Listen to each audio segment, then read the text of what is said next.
حضرت ابو ہریرہ رضی اللہ تعالیٰ عنہ بیان کرتے ہیں، رسول اللہ صلی اللہ علیہ وسلم نے فرمایا، رات اور دن کے وقت فرشتے یکے بعد دیگرے تمہارے پاس آتے رہتے ہیں،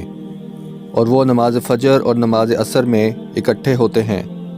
پھر وہ فرشتے جنہوں نے تمہارے ہاں رات بسر کی ہوتی ہے اوپر چڑھتے ہیں،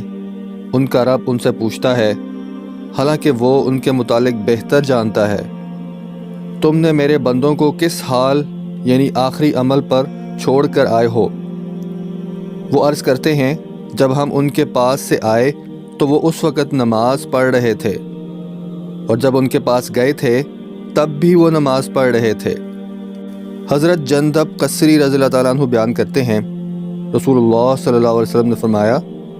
جو شخص نماز فجر پڑھ لیتا ہے تو وہ اللہ کے عہد و امان میں آ جاتا ہے، چنانچہ تم ایسا کوئی کام نہ کرنا جس کی وجہ سے اللہ اپنے عہد و امان کے بارے میں تمہارا مواخذہ کرے، کیونکہ وہ اپنے عہد و امان کے بارے میں جس شخص سے مواخذہ کرے گا تو وہ اسے پکڑ کر اوندھے منہ جہنم میں ڈال دے گا۔ حضرت ابو ہریرہ رضی اللہ تعالیٰ عنہ بیان کرتے ہیں، رسول اللہ صلی اللہ علیہ وسلم نے فرمایا، اگر لوگ اذان اور صف اول کی فضیلت کے بارے میں جان لیں، پھر اگر انہیں اس کے حصول کے لیے قرآن اندازی کرنی پڑے تو وہ ضرور قرآن اندازی کریں، اور اگر وہ نماز کے لیے جلدی آنے کی فضیلت کے بارے میں جان لیں تو وہ اس کی طرف ضرور سبقت حاصل کریں، اور اگر انہیں نماز عشاء اور نماز فجر کی اہمیت کا پتہ چل جائے تو وہ انہیں پڑھنے کے لیے